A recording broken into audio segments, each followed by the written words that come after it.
Have you ever wondered why certain names are erased from history, while others, hollow and meaningless, are exalted to the point of delirium? What kind of invisible force silences a man who dared to stand against empires with nothing but a soul set on fire? And more importantly, why is it that when an African rises with courage, the whole world trembles, yet pretends nothing happened?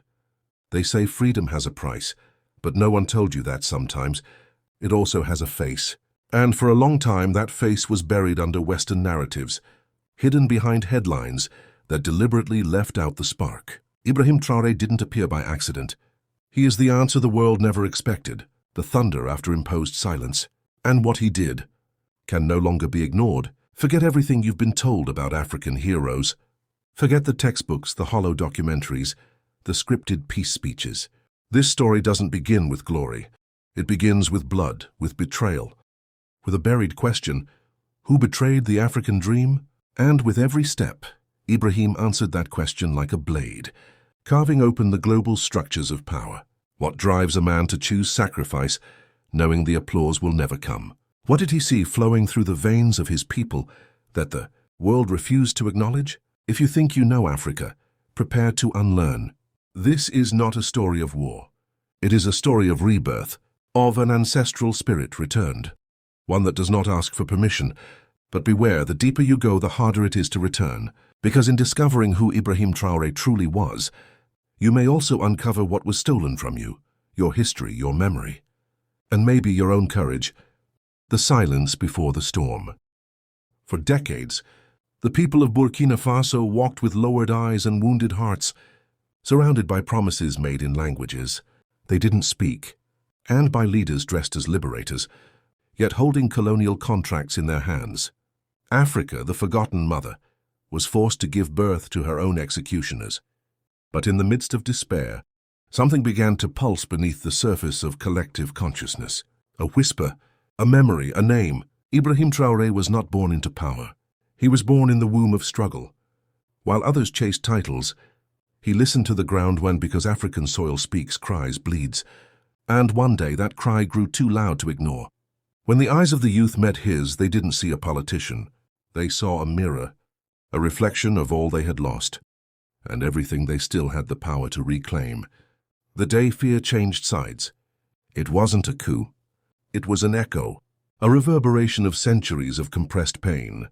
When Ibrahim stepped into leadership, he didn't walk into a palace. He entered a spiritual battlefield. And there, without long speeches or empty promises, he did the unthinkable. He gave the people their voice back. For the first time in decades, Burkina Faso stopped being a pawn in the game of empires and became the board itself. The ones at the top laughed at first. Just another passing rebel, they said.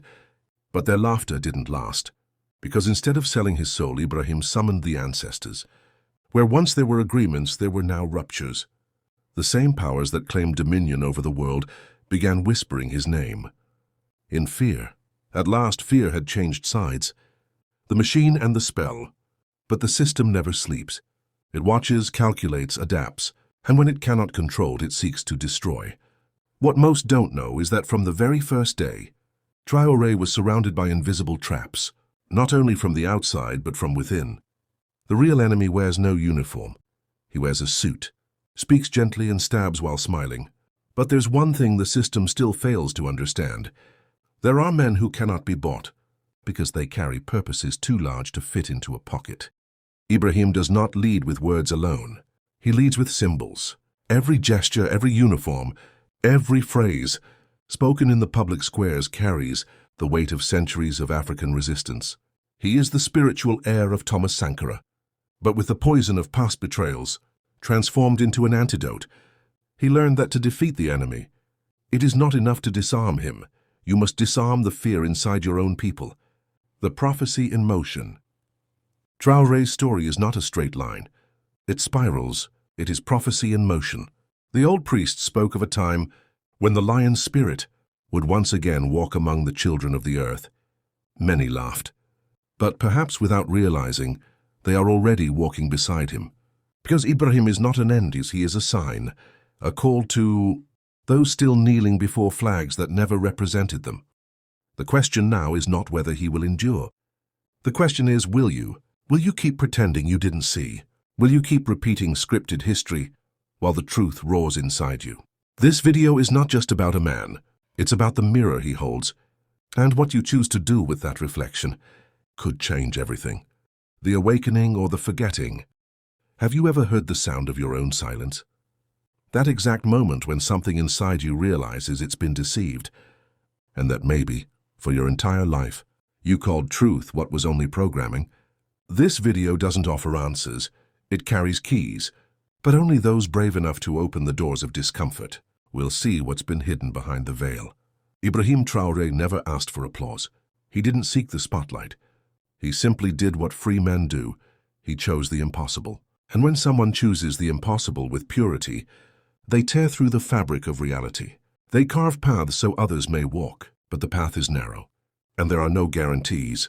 The world doesn't change because you watched a video, but it starts to crumble the moment you start to see. So the final question is, how many lies are you still willing to carry? How many truths could you handle?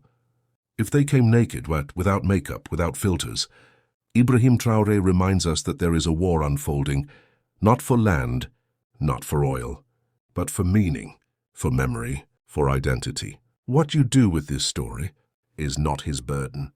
It's your inheritance. And now that you've heard it, it belongs to you. You can walk forward with it, or bury it once again. If something stirred inside you while hearing these words, share this video. Not for me, but for those whose eyes are still closed. Because an Africa that awakens never goes back to sleep.